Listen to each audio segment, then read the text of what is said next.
Hey there, everybody, and welcome to this presentation on being in a relationship with someone with abandonment anxiety or insecure attachment.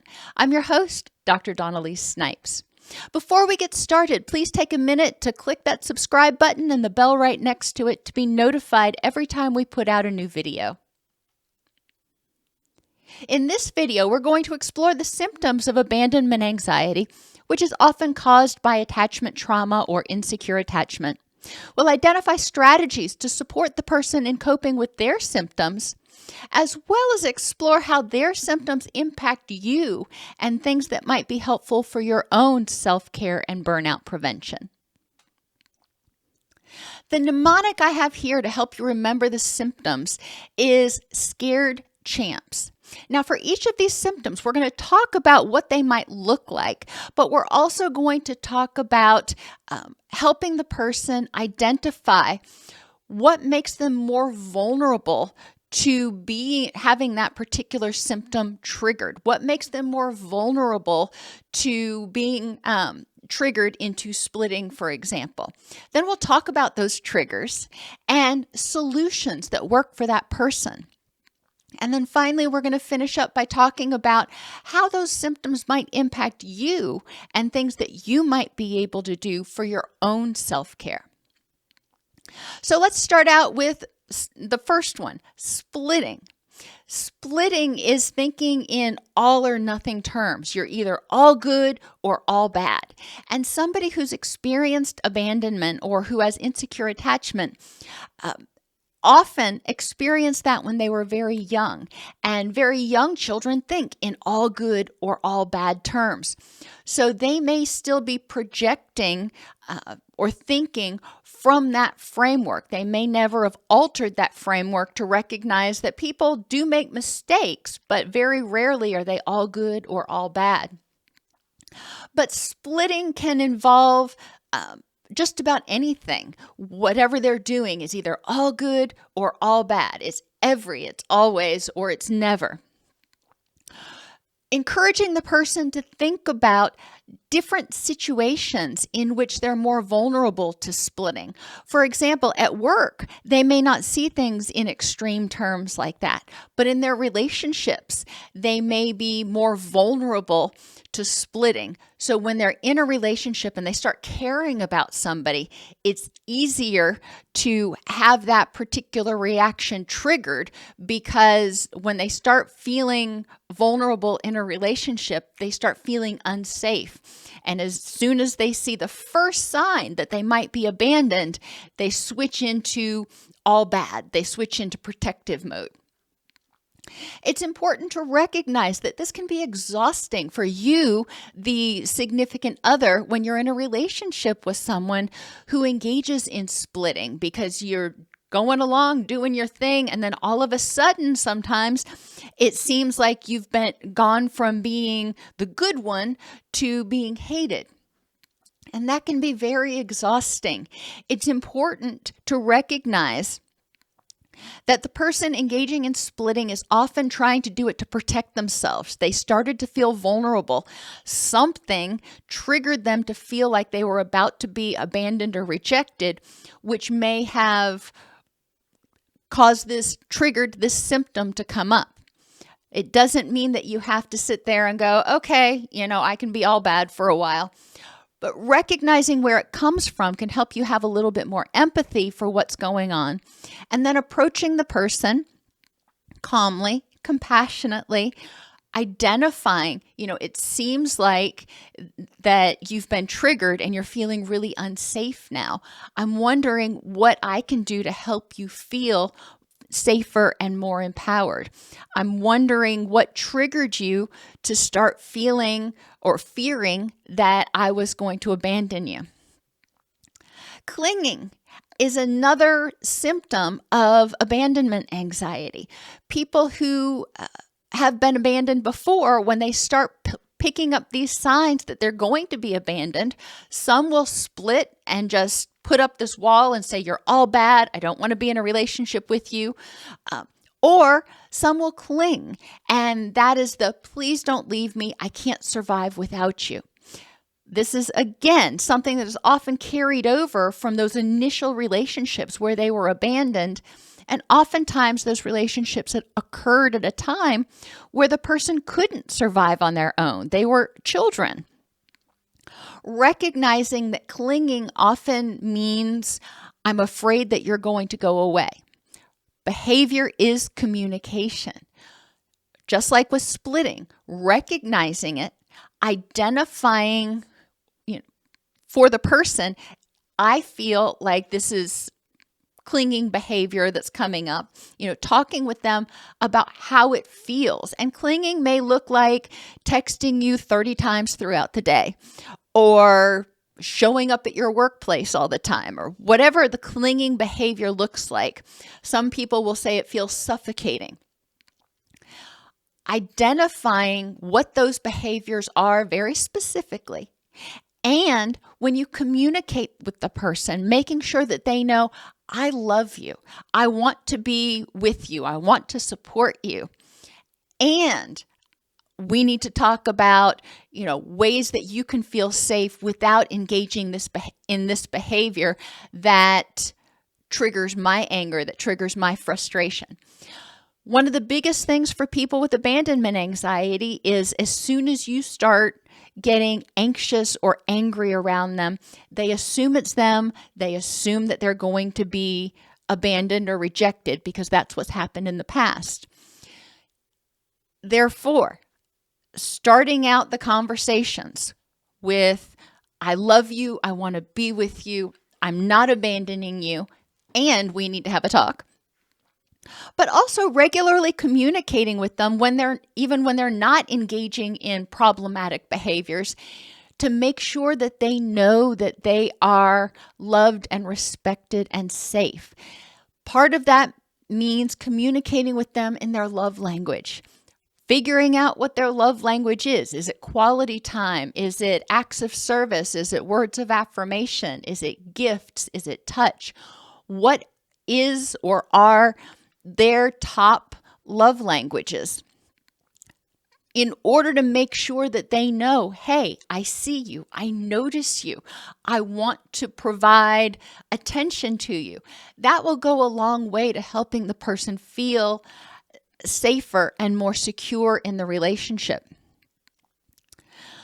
People with abandonment anxiety have perpetual levels of anxiety a lot of the time.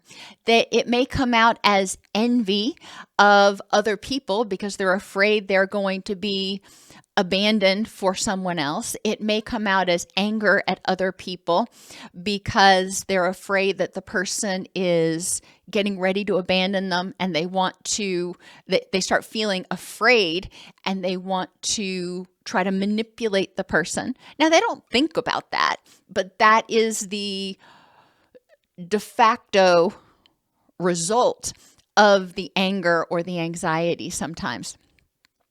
Recognizing that this person often feels very anxious is important, because when you go into situations that may make them feel more vulnerable to rejection, then it's important to think about it ahead of time and say, what do you need in order to feel safe and empowered in this setting? If it is going to my Christmas party, if it's going out to dinner, if it's going to the gym together, whatever it is that we're doing, if it's going to be a situation in which you feel vulnerable to rejection or criticism, what is it? What steps can we take in order to help you feel safer? What do you need to do, and what can I do to support you? Going along with that is that rejection hypersensitivity. The person who's been abandoned often has learned from those prior abandonment experiences what some of the micro expressions, what some of the things that the person might do that indicates that they are on the way out the door. And the person with rejection sensitivity not only notices those, but also becomes acutely sensitive whenever they receive criticism, because it cuts them to the core. If they receive criticism, a lot of times they interpret that as you are bad. Instead of your work product was bad or your behavior was bad, it is you are bad, therefore you are unlovable, therefore I'm going to abandon you. So there's some catastrophic thinking that happens, but it all goes along with prior learning. And especially if the abandonment occurred when the person was young, or the dysfunctional relationship occurred over a long period of time where their thinking was really dramatically changed, the person may react from a more all or nothing sort of perspective. As I mentioned, envy and jealousy, these are other words for anger. They are angry at somebody, or they're jealous of somebody for having something they want, whether it is the way they look, or the money they have, or the house they have, or the job they have. They see this in another person, and they see that other person as a threat. It can be exhausting being in a relationship with someone who is extremely envious or extremely jealous, because when they're doing that, sometimes it comes off as, I am assuming since I value this in this other person, or since I want to have this, I'm assuming you want to have it too, which means I'm assuming that you are going to leave me for that person, or you're going to judge me harshly in comparison with that person. So it's important to address envy and jealousy and help people recognize that they are loved for who they are. And yeah, there may be other people who are more powerful or who have more money or whatever they're concerned about, but that doesn't mean you love them any less. There is something about them that you actually want in your life. Helping them see how envy and jealousy can be exhausting to you is also important, because when they are assuming, when they're assuming what you're thinking, when they're mind reading, that's not fair. That is not fair to you, because they are assuming the worst when you might not have the worst in your intentions at all. And putting it to them like that can be very helpful, because they don't want to hurt you. And when they start to realize that they are projecting other people's behaviors and is holding you hostage for other people's mistakes, then they may be able to start to look at those situations a little bit differently. It doesn't mean they're not going to be insecure. They are likely going to have to work on their self-esteem. But it can be a place to start opening that realm of discussion. Dysregulation is also very common. People who have abandonment anxiety, as I said, are almost always hypervigilant, scanning for signs of hints that they may be rejected. That's exhausting, and that takes its toll on the stress response system, or the HPA axis. So a lot of times, people with abandonment anxiety, if you want to think of it like a pressure cooker, they're already at max pressure just day-to-day living. And when something actually triggers their anxiety or triggers their anger, it adds enough pressure to blow the top off, because they were already at max pressure, and now all of a sudden there's more, and it just, boom, more than they can cope with at that particular time. And remember that dysregulation, when it happens, is neurological, it's neurochemical, and it takes those people longer to downregulate. It takes them longer to get back to their baseline. Another analogy, if you think about a flood, when you get stressed out, when you get angry, it may be like a pipe bursting under your sink, and the floor got a little bit wet and there's some dampness, and yeah, it's a pain in the butt. For them, it's like the entire house flooded 6 feet deep. and it's all the way up in the drywall. So it takes a lot longer to dry the house out. Being compassionate with them, recognizing that when they dysregulate, it's exhausting. Recognizing a lot of times after they dysregulate, they have a certain amount of guilt and frustration and, again, maybe fear that because they dysregulated, they're going to be rejected. And there's just a bunch of turmoil. Being supportive can be very helpful. After they dysregulate, say, okay, let's use some of the tools that are helpful for you to feel safe and empowered until you can get back to your baseline. And then, we can talk about what happened. We can talk about the situation, but not until you have, had a chance to recover from that dysregulation. Each of these things is going to be important to recognize what that makes them more vulnerable and what triggers it. It could be sight, sound, smells, times of day, places, events. There can be a whole lot of different things that may trigger their fear of rejection, may trigger their anxiety or their envy. Identifying those triggers so they can start working on them, but so you can also be aware of them. And if they start acting stressed out, if they start acting like that rejection hypersensitivity was triggered, or they start acting anxious, you might be aware of something that they're not even aware of. And you can say, hey, it seems like you're getting anxious. You want to talk about what's going on. And then champs. Controlling and manipulation is another part of abandonment anxiety. Some people may cling and be very dependent, very almost childlike, needy. Other people may be more controlling and domineering, telling you what you need to do in the relationship because somewhere in the back of their mind, they learned that if they can control the situation, if they can control the relationship, if they can control you, then you're not going to leave. If they can just keep everything under control. And that may be the result of growing up in an environment where everything was out of control. Exploring the behavior as not as malicious, but as a safety mechanism, as a protective mechanism, and exploring with them what would help them feel safe, even if they didn't have to control everything, could be an avenue for supporting this person. Recognizing their controlling behaviors. It doesn't mean you have to submit to them. Recognizing their controlling behaviors as a strategy to stay safe, and then discussing with them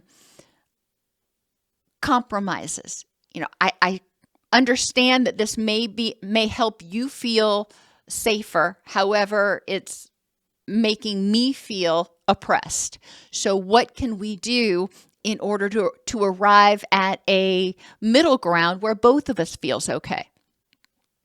They're hypervigilant to signs of rejection. And that can be signs that, you're talking to somebody else or you're angry with them, but it also could be hypervigilant to their own selves. If they are self-rejecting, then a lot of times they will assume that you're going to reject them. So they may be hypervigilant to their appearance. They may be hypervigilant to what society says they should look like or should be. And if they're not that, they may feel inadequate and therefore unlovable and therefore a candidate for rejection. Noting those things is going to be really important. What is it that the person is hypervigilant about, and how can we help them, again, feel safer and more empowered? Throughout this series, I've said that phrase over and over again, because ultimately, that's what the person with any sort of mental health or even chronic physical health issue needs.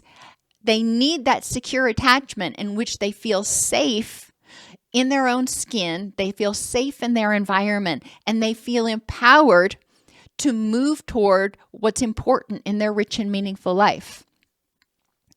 Some people with abandonment anxiety actually attach too quickly. They meet somebody, they start getting to know them, they're like, oh, I like you. And then all of a sudden, they're like joined at the hip. Many times, this early attachment may be confusing physiological attraction with actual trust and romantic feelings and all those other things. So it's important to recognize that the attaching too quickly, that surge of oxytocin that makes them feel loved and secure, they may really want to keep that going. And which may lead to not having very good boundaries, which may lead to trying to push things in relationships too quickly. You've been together for 2 weeks and all of a sudden they're talking about having, a family or moving in together. It's important, if the person is attaching too quickly, that means they've got really bad boundaries. If you have this discussion, to let them know you love them, you want to explore being in a relationship with them, and you're not ready to do this yet. It doesn't mean that you don't want to be with them. It just means you work at a slower pace than they do. Own your own boundaries.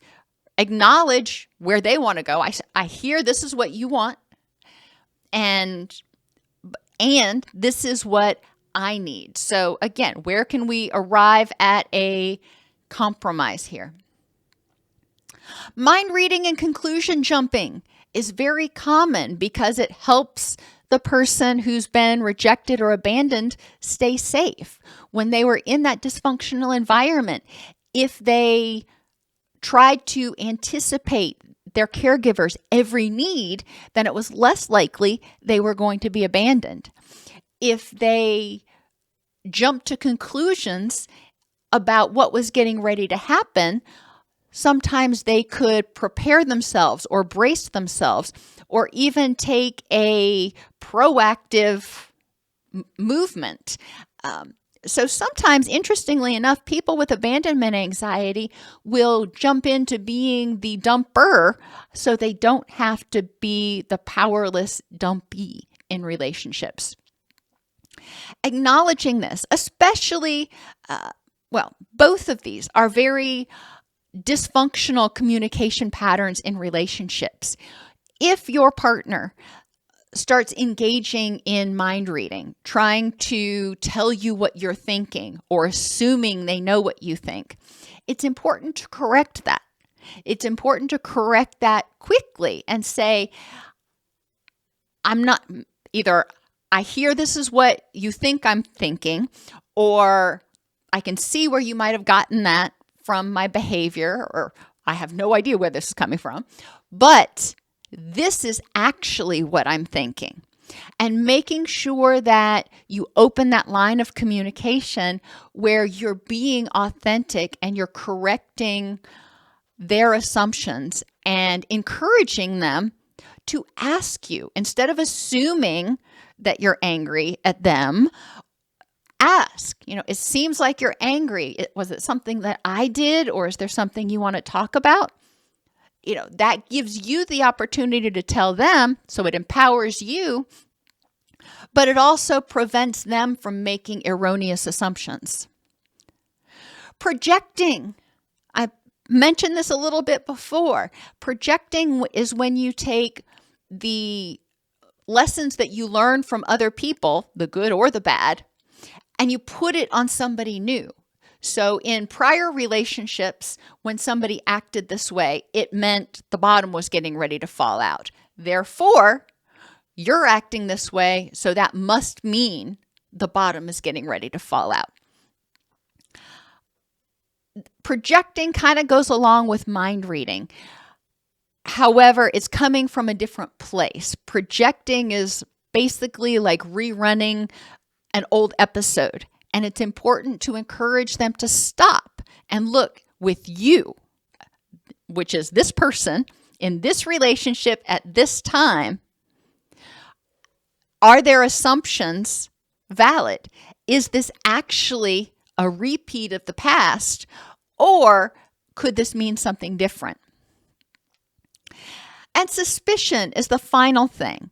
People who've been abandoned are often very suspicious of people's motives. If things are going too well, they're suspicious. It's like, oh, this is uncomfortable. It's actually been going too well for too long, so the other shoe must be getting ready to drop. They have difficulty trusting other people are going to have their best interest at heart because in the past, it hasn't been that way.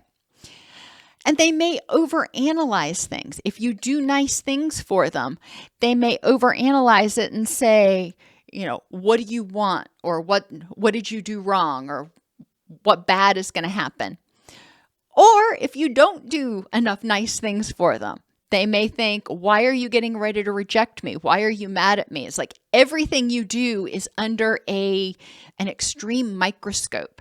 And that is also exasperating and exhausting sometimes.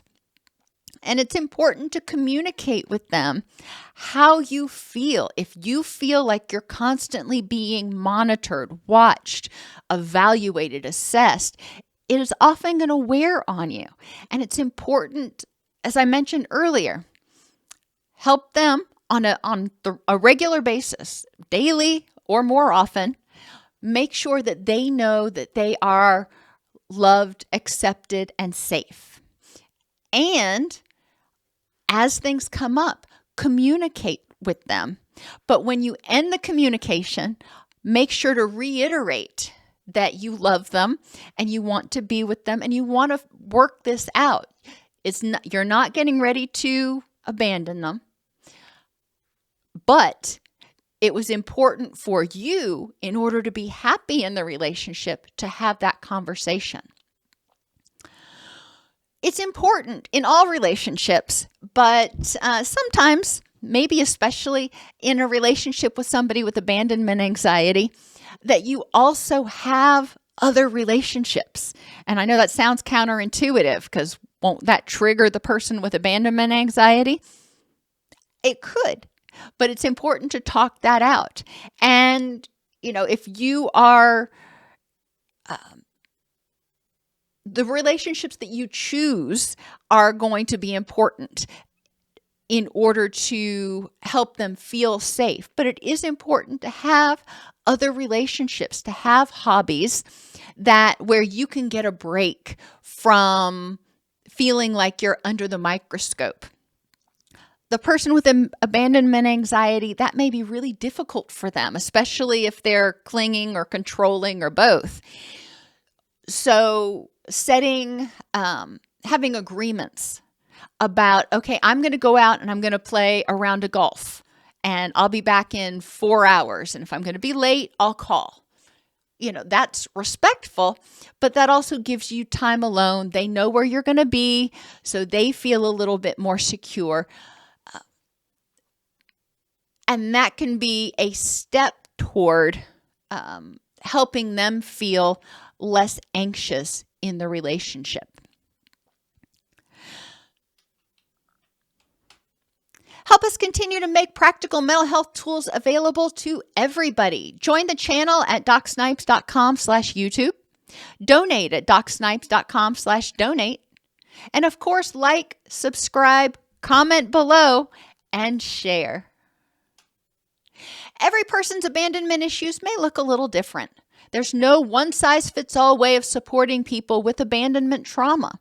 We do need to recognize, though, that abandonment trauma is trauma, and it's going to potentially influence future relationships, especially if the person doesn't understand what they're doing. They don't understand that what they learned in the past, they're projecting into the present.